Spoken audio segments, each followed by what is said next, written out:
If you want to use Google Gemini app for language translation purpose, I show you how you need to command. First open the Gemini app.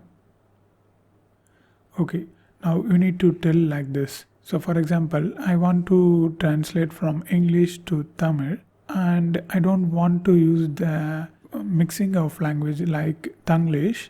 So I'm going to give the command.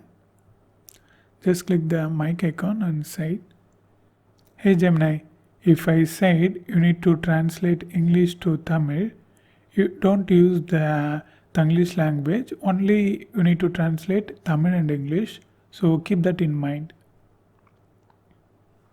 That sounds clear.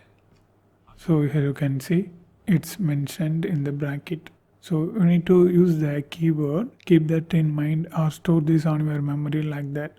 In case if you want to erase any stored thing, you need to say erase this from your memory or mind.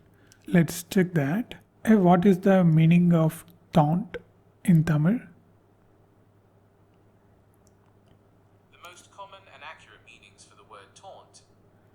So here you can see it's only English and Tamil. There is no any mixing of the languages.